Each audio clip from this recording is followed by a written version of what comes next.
Assalamu alaikum wa rahmatullahi wa barakatuh. Dear brothers and sisters, your brother Omar Sulaiman. I'm here with my beloved brother, friend, Dr. Muhammad Khalifa, who we're blessed to have as a senior fellow at Yaqeen. Alhamdulillah, blessed to have you as a brother and a friend, and your insight, and blessed to co-author last year alongside Dr. Abdi and Dr.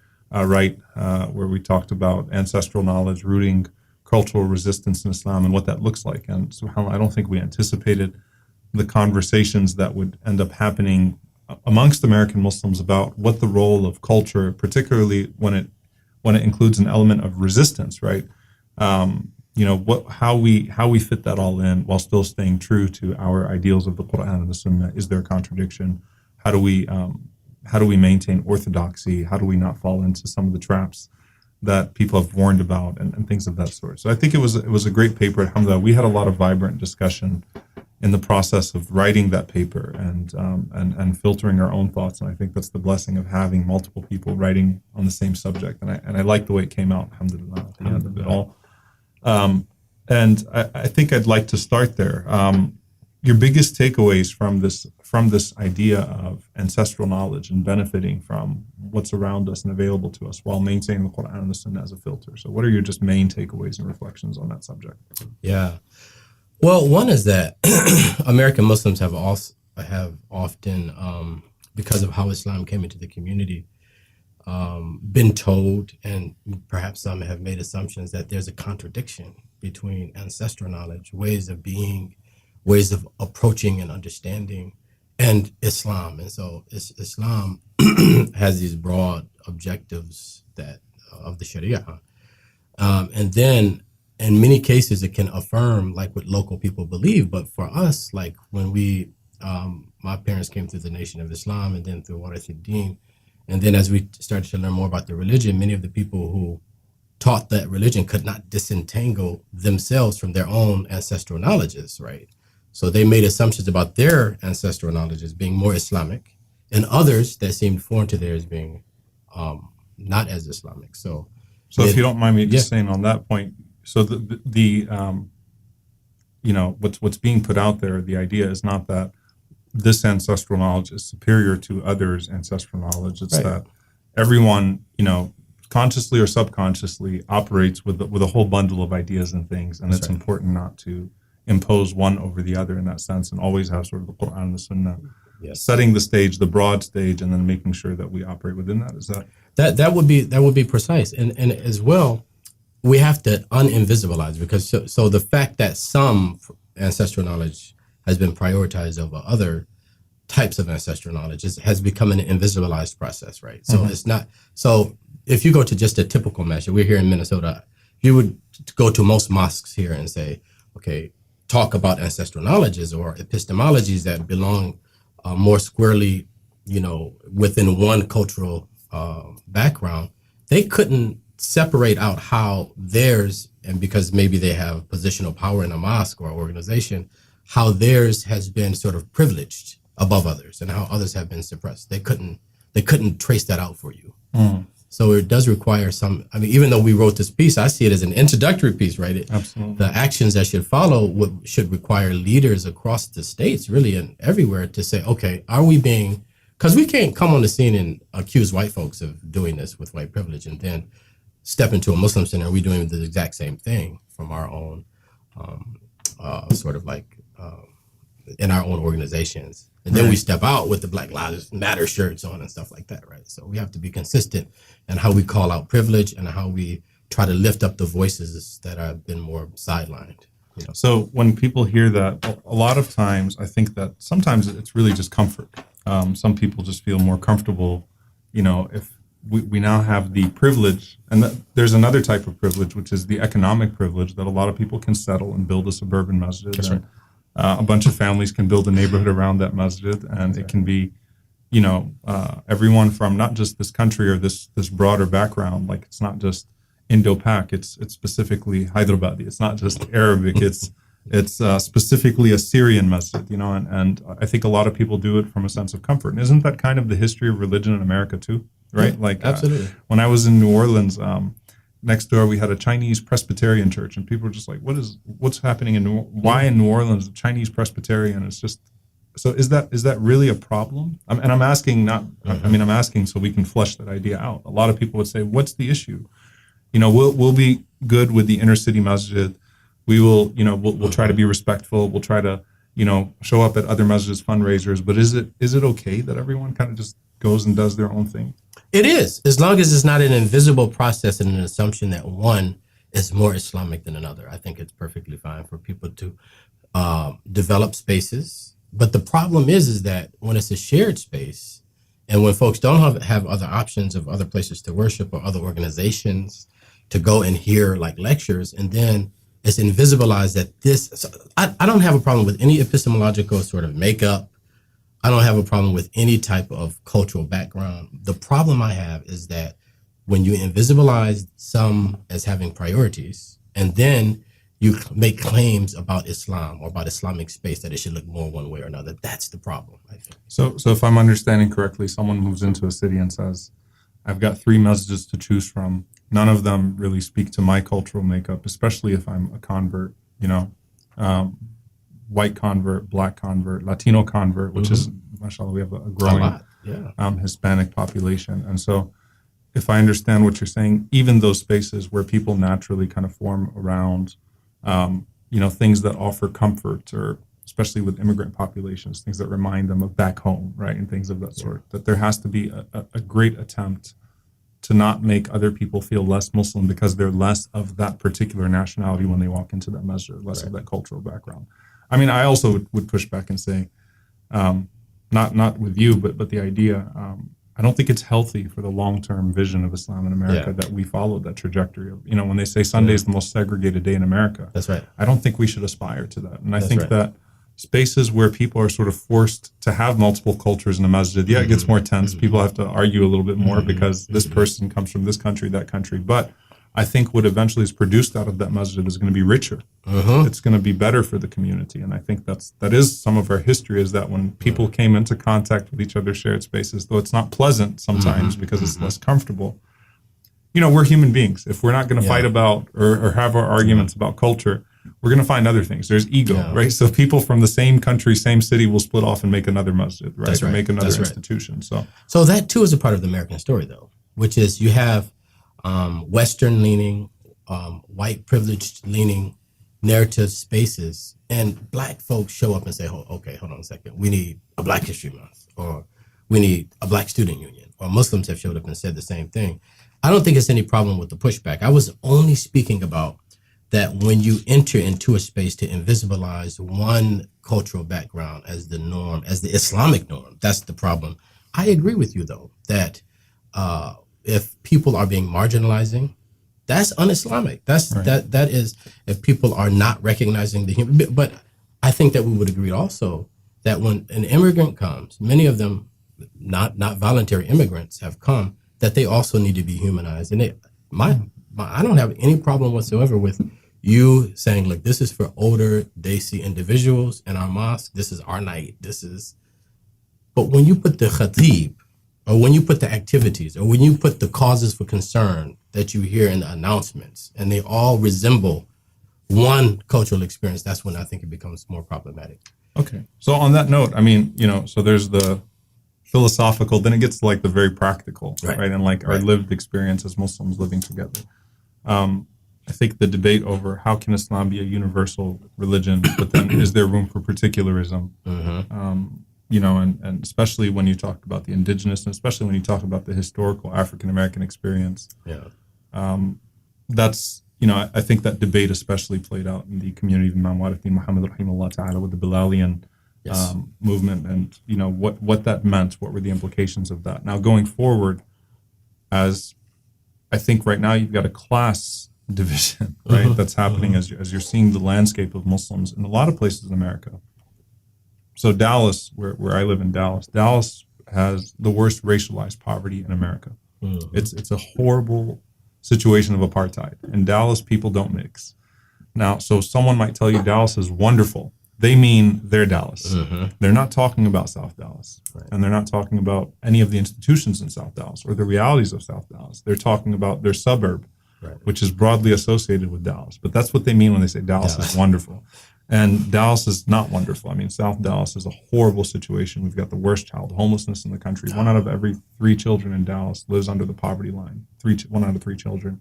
The school to prison pipeline, horrible. All the cycle of violence. It's vicious, right? But when I say Dallas is wonderful, I'm like Valley Ranch is wonderful. You know, you can come to our masjid in Valley Ranch, and we have a welcoming community that we pride ourselves on. We try to welcome everyone, converts, people that are from different backgrounds, people that are from different backgrounds, immigrant backgrounds, people that are from different convert backgrounds, men, women, people with special needs. We try to make that sort of our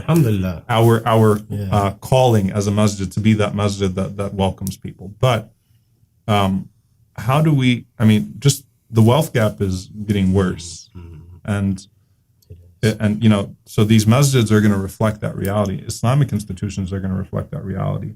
Political priorities, and it's. I think it's going to become, and I might be wrong. You tell me. It's going to become less about race, more about class. If I belong to a class, a higher income class, where the goal is essentially to be inducted into a power structure, which in America is dominantly white, right? And to aspire towards that. And so my political priorities are very different than as a community, whereas other people have a very different political priority. And I think, Allahu Alam, I mean, it seems like obviously, you know, race will always play into it, culture will always play into it. But how do you see it as a scholar? Well, the income part of this, the class part of this, that gap. I interpret even the question differently, because oftentimes, like when I work with a lot of superintendents in the work I do, a lot of principals, a lot of school leaders, government officials, ministers of education, and stuff like that. And one very palpable idea here in the United States is that, and it's the reason I interpret the question differently, is because it's often a way that white people push back against talking about race and engaging race, because they'll say it's not racist class, right? And data, and I know you weren't doing that, right? But I know for sure you weren't doing that, because I've heard you talk, and I know that you know that the issues of race are very real. Here's the thing, though. Well, it's racialized poverty, so race and class are inherently intertwined. They're always, absolutely. But when you go to, for example, who scores worse, who's kicked out of school, who's removed to school, who's more likely to enter the school to prison pipeline, and you control for race. And you control for class. It's still very racialized. So let's go to higher income families and just look across the board at Black, Latino, white. You find almost the same gaps, even when you do have higher class. Going on to the lower class. So, for example, here in Minneapolis, when it comes to learning data, lower class, lower SES, I shouldn't say lower class, I should say lower socioeconomic status, white students outperform wealthy Black students. Okay. When you look at, for example, education level, in recent data, like, for example, an African-American male with a college degree and no prison background has less opportunity and income, this is census data, like national data, than a white male who has a criminal background and no degree, right? And so you find all of these indicants that, race will, and not only that, if you read some of the historical scholars like Ami and Wynot and others, they make it very clear that what Western histories of colonization reveal is that the ways that racial hierarchies were initiated in this country were then extended, right, to people who are from different religious groups, people from different language groups, people from different socioeconomic statuses. But if you read some of the early historical writers of the Spanish American Empire, early Victorian America, they would argue that the initial hierarchies and discourses that set those hierarchies into motion were race-based.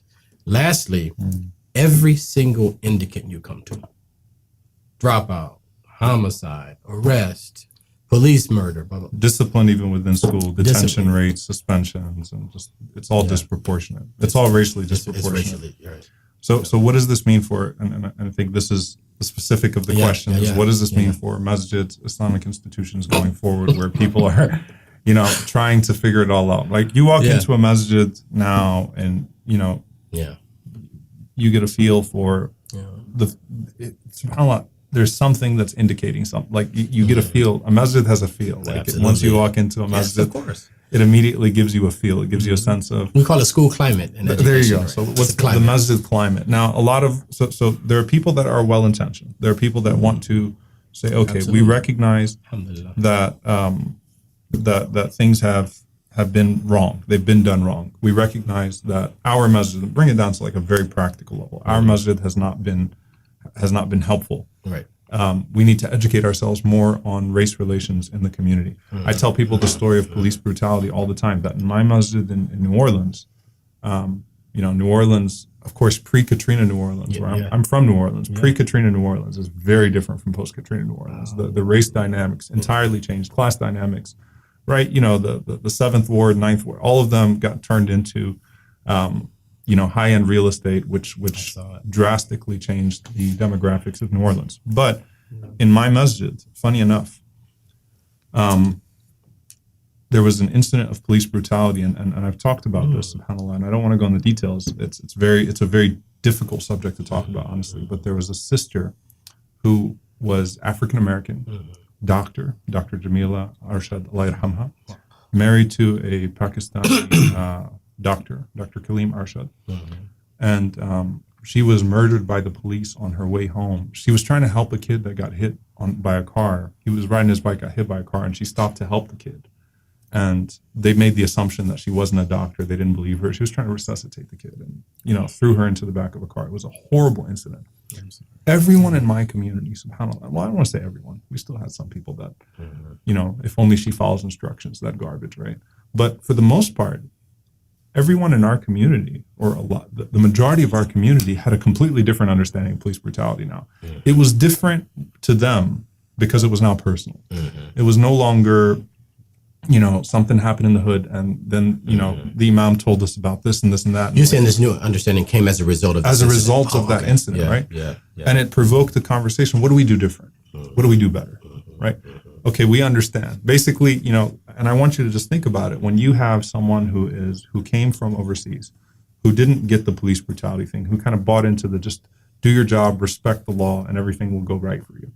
And now that world has been shattered, what do we do now? Right? And so a lot of these masjids then, for some of these masajid, the discussion is, well, let's start to integrate some of those voices that have been telling us about the reality of America's racist, society for a very long time, and what that translates into in terms of policing, in terms of criminal justice, in terms of schooling, in terms of homelessness, in terms of all these different things, right? And for them, it's like, all right, well, what do we do now? Do we need to listen more, obviously, and that's something that you tell everyone is, well, it's always good to learn, listen to experiences, learn benefits, but what does this translate into in terms of the structures of the Islamic institutions? Does this mean integrating more voices here? Or does this mean the more privileged, the people that will naturally, and the privilege is going to grow, people that are naturally privileged and have better socioeconomic status need to spend more on masjids? Like, there was an idea that we were talking about where, some of the like in our community in Dallas, like I said, racialized poverty is horrible, where the suburban masjids are going to be expected to spend on the inner city masjids. And what's that going to look like? Because in Dallas, you got swaths of poor black and brown folks, and you got like sort of the Latinos, and there's a growing Islam in the Latino experience in Texas, for example, in particular. What does this look like going forward? How do we start to fix this, or what do you give people from a practical perspective? It's like a 20-minute question. I'm sorry. I'm trying to pick up more pieces of it. What part of it do you want to answer? Right, exactly. So, I think practicing Islam in this sense, right? So, there's a lot of talk in this kind of work around allyship, forming allegiances and serving as allies. While that could be useful, I think what's a more pertinent discussion is advocacy, right? How can masajid, because it's not just that mosques have a credibility issue with non-Muslims. You can go into some masajid across America in particular communities, and they look like geriatric centers. It's that masajid and Islamic institutions are losing their relevance even for Muslims in some cases, right? People not finding comfort going there. I was born Muslim, I was raised Muslim, and I go into some masjids and I don't feel the embrace and the cultural, and not even cultural, just like kindness, man. Like, am I welcomed here or not? And that is, I think, that comes across in several ways. First of all, just the interaction, the personal interaction, how one is treated. What are the topics of the khutbah? Do I see myself in the curriculum of the There you masajid? go. Okay. What are the issues that are talked about in those announcements? Like, what issues are you taking up? I didn't see many Muslims out there for Philando Castile when he got killed less than a mile from here. And there are, I think, 3 or 4 masajid in this area. There were a couple of Muslims around, but I didn't see any mosques taking that up, right? And so how are you? So it's a question of relevance. So, for example, Muslims with this Muslim ban, okay, jump up and they want the Latinos, blacks, and all of these communities to come and jump on board and support them with that. Are you there? Not you, because I've seen you, but is the community there when this border wall hops up? Is the community there when this police violence hops up? Is the community there? Where's the community stance on affirmative action? What's the community stance on black underemployment and a booming economy, right?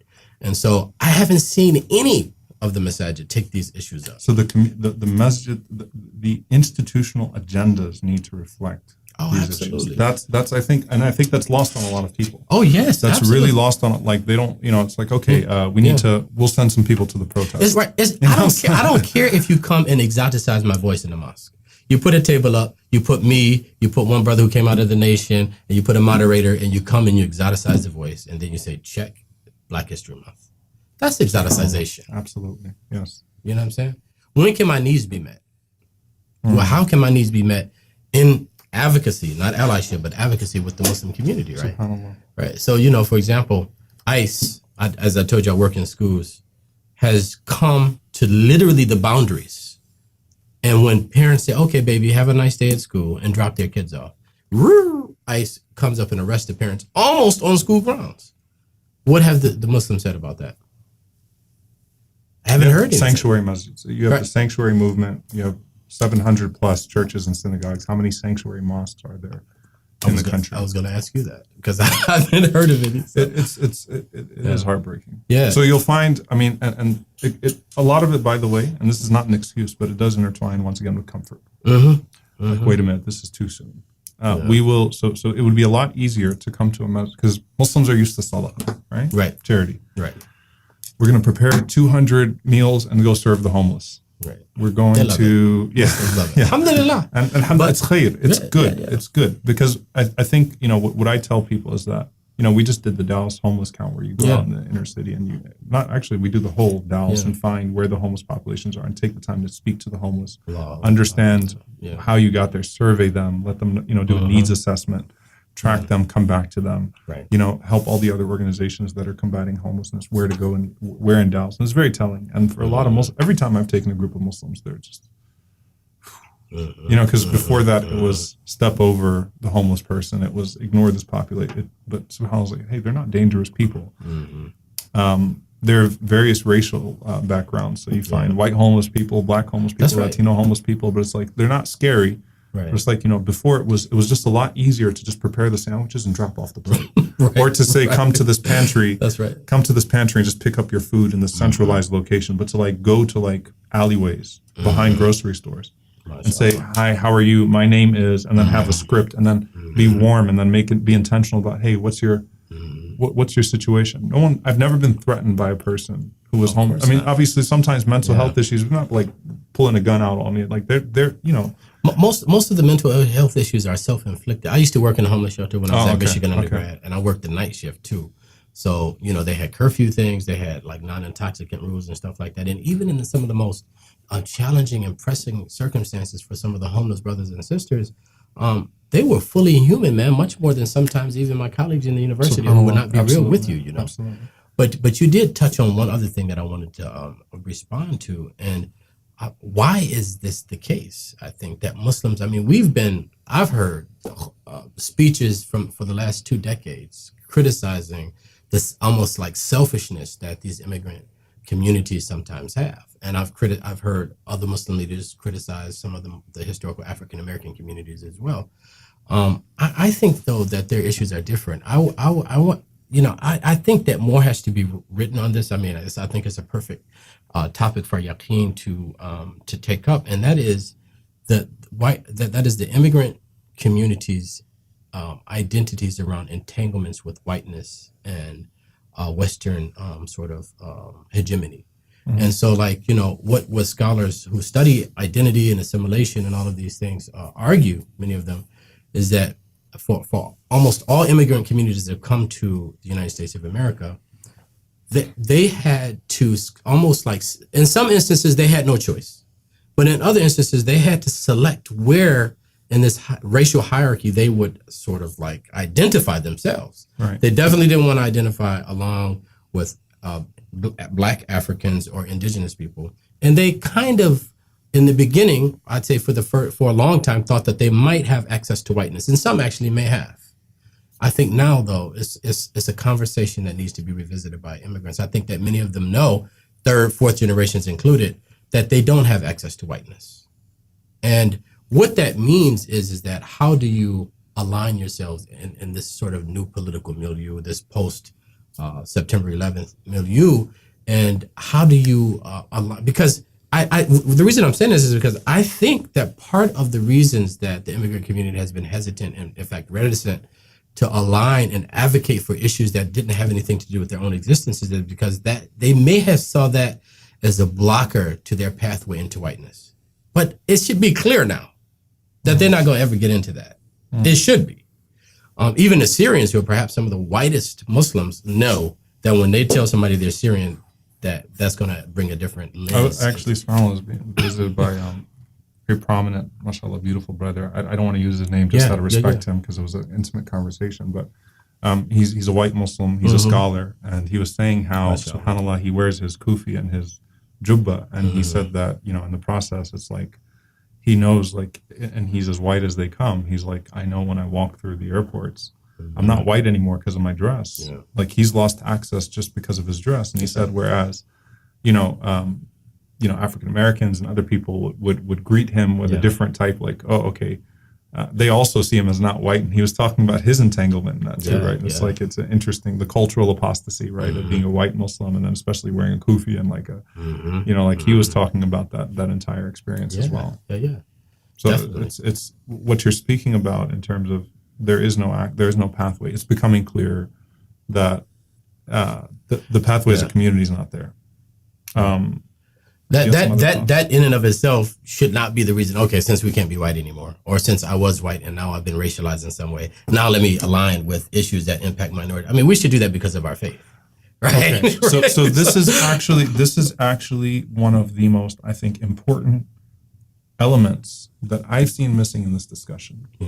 Is that largely the community, when they talk about getting involved with issues, it's whether or not it's PR and to the benefit of that trajectory, right? And so even if they're saying we're abandoning that trajectory and we're going to a new trajectory, which stands with the marginalized, it still is with the ultimate goal of gaining acceptance and gaining political and social capital. And it's not like, hey, look, if the Sunnah of the Prophet ﷺ does not inspire you, that's right, to speak, not just speak out on these issues, but actually like be a part of finding solutions to these issues. And they're out there. They're out there. If you organize effectively, if you really, are charged towards those things, they're out there. The solutions are out there. Absolutely. I mean, and if the Sunnah is not enough, right, then don't reject other things in the name of the Sunnah. It's like, hey, wait a minute. You've got to. That's not. That's kind of veering into another subject. But when do we act out of scriptural imperative as opposed to just good PR? Yeah. Like Muslims now can take up other immigrant causes, because if we don't take up other immigrant causes,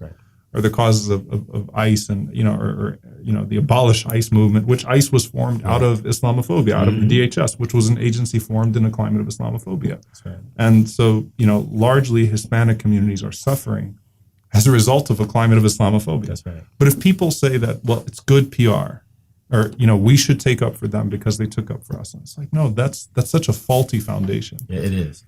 When do you do things because it's the right thing to do, and because of the Sunnah of the Prophet ﷺ?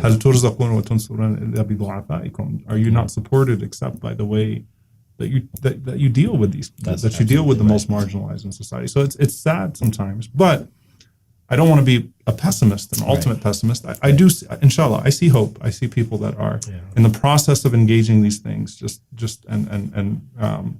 I do too. Reimagining sort of their role as Muslims in society. I see people that are becoming much more sincere in this. And I'll tell you, subhanAllah, personally, after Philando Castile was killed, Alton Sterling, obviously right before that. Alton Sterling was in Baton Rouge, and subhanAllah, where he was murdered is right next to the Muslim graveyard. So my mom, Allah yarhamha, is buried like right next to where he was murdered. Like I'm talking about, like you could see. Yeah. And I remember just something about that hit me. And then Philando Castile, and that's where the protest happened in Dallas, July 7th.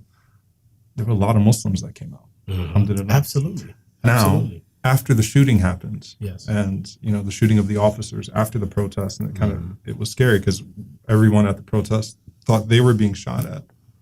A lot of the Muslims came back to more and more of these things. And I thought that trauma, if you were there for PR or a glamour shot, you weren't going to show up to one of those things again, because Dallas is as tense as ever.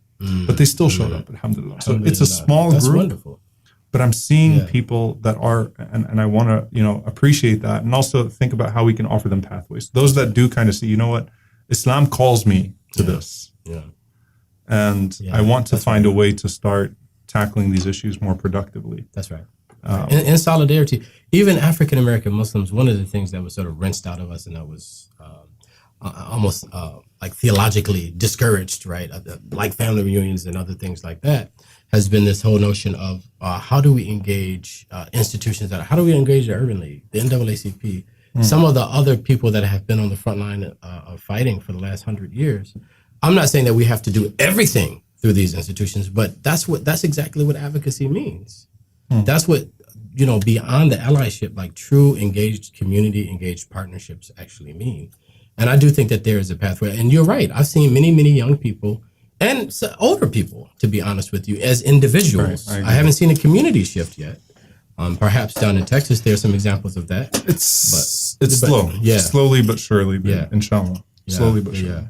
Maybe not fast enough to our liking. But I mean, obviously the Prophet ﷺ taught us to see the hope and to expand on. And by the way, not to shift, that is why, Sherman Jackson, Professor Sherman Jackson and others argue that there's so much credibility of Islam in the African American community, right?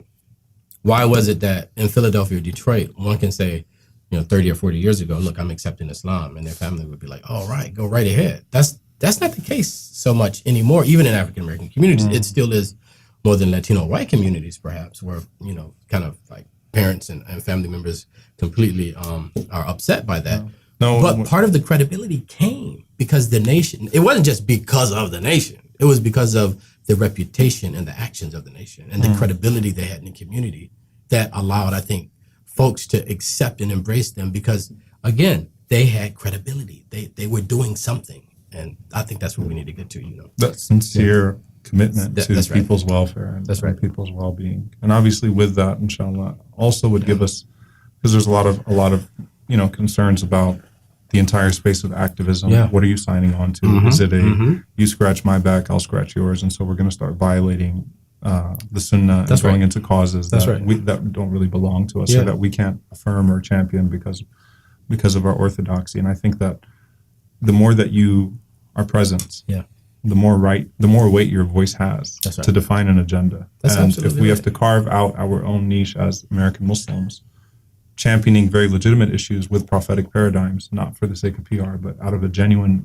concern for the people, that gives us credibility to say, look, there are certain things we can't do, and there are certain things that we can do, and we're going to do them with our absolute, with the spirit, with the prophetic spirit too, the zeal of the Prophet ﷺ, the himma of the Prophet ﷺ, the concern of the Prophet for these issues, not just because this is an issue, but really, and I think a lot of people when you talk about Malcolm, Muslim Mosque and OAAU, the Organization for Afro-American Unity, he wanted, he only had 120 members at Muslim Mosque at its peak, whereas OAAU was a lot broader because it didn't require you to be a Muslim. But he really tasked those members of Muslim Mosque. He said, you have to champion these issues. You have to show commitment to our people in a way that would make them, consider Islam. Because he ultimately saw Islam as the solution to racism, right, in that sense, in the broad sense, right? Yeah, alhamdulillah. So that's very true. I think championing it. So last question, and by the way, jazakallah khair, this is really helpful. Inshallah, we're going to be writing a lot on these things, inshallah. And, hopefully we'll go into, I think carving a pathway is very important for people that want to do good, want to, And in the process of wanting to do good, need to realize that sometimes they're going to say really stupid things, and they need to be willing to say that and be vulnerable, and then be challenged. That's right. You know, like, so I think I'm you know, I might think I'm doing the right thing, and then, hey, I say something like, actually, your framing is off. And that's part of the ikhlas of it, the sincerity of it, is you have to be willing to be challenged on it. And, you know, everyone has to sort of be a part of crafting as much as we can a unified direction that really represents the spirit of the Prophet ﷺ and the sunnah of the Prophet ﷺ as much as possible. With that being said, in the last, I think, few minutes, Black History Month.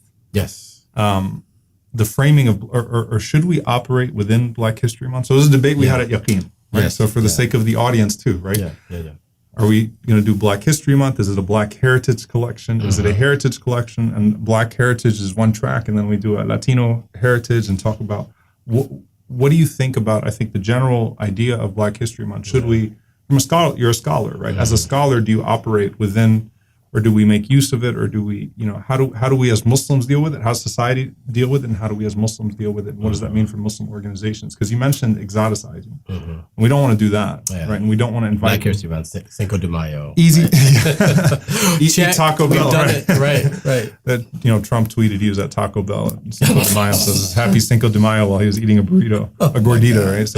So we don't want Muslim organizations might say, all right, we need to recognize Black history. We're going to celebrate Black history and Black History Month. And I pray that, inshallah, because at least with the issues and just the makeup that we have at Yaqeen, obviously, that we wouldn't fall victim to that. But a lot of Muslim organizations, again, might be well-intentioned. Yeah. It's Black History Month. Let's put Muhammad Ali and Malcolm X out there. Yeah. What do you think about well, I think, I mean, it's not in the Quran or Sunnah, so that means that either side could be argued, right? And have validity on either side of it. Two things. Black History Month should never be used in order for people to think that they are now woke and that they're addressing the issue. That's the first thing that has to be clear. So if you perform Black History Month and you exude anti-Blackness, for example, if you love Black History Month and you come out in February and you're oppressive towards your students who are Black, who might be from the continent or who might be African American, it's oxymoronic, right? How can you, on the one hand, choose and put everything in this month and not be concerned with issues that are much, much deeper and much more Islamic that deal specifically with Blackness? And so that's, I think that's one thing that needs to be clearly said. The other thing is that it's I don't think that one can approach this as though all communities are the same, right? So, you know, you go to Detroit and folks have been talking about Garveyism is but over 100 years, right? And you're going to come with Black History Month with people like that, or somebody in Philadelphia.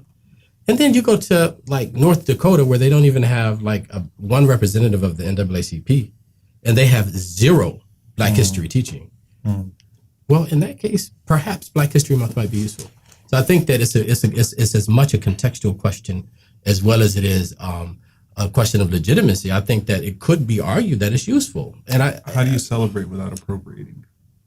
That's another very important. You mean how do immigrants? Because I'm Black. But you mean how do immigrants celebrate without appropriating? Organizationally, individually, communities, how do they celebrate? So, for example, we're going to celebrate Malcolm and Ali, and you said, you know, and whatever the entirety of Black Muslim history without. But if you, obviously, lowest denominator, if you still have anti-Blackness in your actions or your words or whatever it is, then that's a disqualifier. But those communities, you know, organizationally, institutionally, communities individually, how do they celebrate without appropriating? No, absolutely. So I once ran into a young African immigrant right here on campus, and she had a Black Lives Matter shirt on, right? And I said, okay, that's good. What have you done about the anti-Blackness in your own community? And I started, I'm not going to say which country she's from, but I started listing all of the sub-tribes in her country by their names that are not treated fully human yet, even now in 2020 in her country. I said, why would you skip? So in other words, there has to be some priorities with this thing as we engage this topic of Black history, right? And so should you appropriate? No. Should you exoticize? No. Is it okay to allow for you to support organizations already doing the work? Yes. Is it okay for you to not just bring an African American like me to come in and start talking about Black history during February, and then after that we have no relationship? but legitimately and sincerely engage me. And next year, as February comes around, I'll be there. You don't even have to say anything; it'll be done. You know, Right. If that's something that an organization believes in. So I would caution anybody from saying we shouldn't celebrate, as Morgan Freeman has said. You're going to relegate my history to a single month. I understand that. Shortest month in the Right, the shortest year. month of the year. Definitely. That's a concern. But I can also understand, like, you can go to some places in the United States where they talk about the Civil War as though Africans are subhuman and had nothing to contribute from the Civil War forward. Like, where do we get hip hop music from? Where do we get R&B? Where do we get stoplights? All of these things, like all of these wealths that have impacted the culture of the world, of humanity, like, came out of black communities. And for you to talk about that in an exoticizing way, or not to give it its due or true history. I mean, Muhammad Ali, all of these, great intellectuals that have come, the first sociologists like, W.B. Du Bois, and many of the early models of how to make cities happen. You have to understand, like, Rondo here is an area, as you know, the federal government used like the Federal Highway Act and eminent domain in order to kind of erase over 1,000 African American areas that were built up after white Americans said, you can't stay with us. You have to stay there. Nobody here can sell their house to you, right? And with no resources, very strapped, they built some of the most economically viable ethnic enclaves in this country so this is for those people who like the bootstrap theory, for policies to come through and destroy with airports or expressways their neighborhoods, that black wealth, those black economic epicenters and cultural wealth was completely destroyed. Now, if you can't see the wealth coming out of that, and there's no talk about that, of course, you might need something like a little, boost like Black History Month. Okay. But that should be only the beginning. It should never be the end. And, it just really depends on the community. So. Yeah, no, Barakallah Fik. I think it's helpful. So I think to recap that, obviously being willing to tackle your own, or not being outwardly hypocritical or just outright hypocritical about, right. Celebrating on one hand elements of Black history with an agenda, and then not being willing to tackle racism in your own community. The second one is immigrant communities doing a better job of actively tackling racism within their community. Right? And there have been some initiatives, like there's like Muslim Arc and some others, mashallah, that came out that just trying to tackle that within the community, right? And being willing to have difficult conversations there. That's right.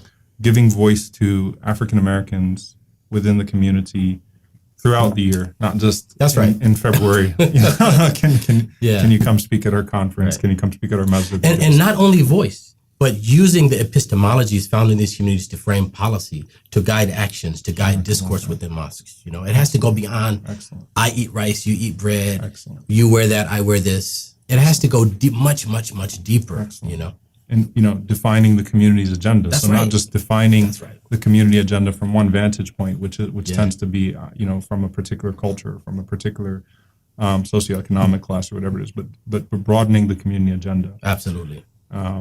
That's and inshallah, I think that's we're going to be hopefully having more papers from you, inshallah. We're from us, inshallah, co-authoring on some of these subjects about some of these things, and jazakallah khair. I think it's really excellent. And can you tell us about some of the stuff that you're doing outside of Yaqeen, inshallah, your curriculum, the stuff that you're doing, because with curriculum in the school prison pipeline and other things. Alhamdulillah, all praise to Allah. So my third book was edited book was about the school to prison pipeline and culture in schools, and that gave way to my fourth book, which is on Harvard Education Press.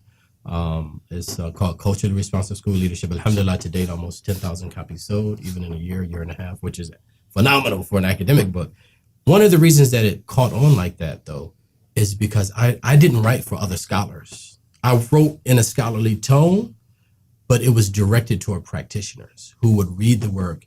And I can say, alhamdulillah, a number of superintendents, principal school leaders have been picking the work up and literally affecting change in their districts, making schools more humanizing for minoritized students, ensuring that the community knowledge, that ancestral knowledge, because see, it's invisible to leaders, many school leaders. It's invisible. They can't see it.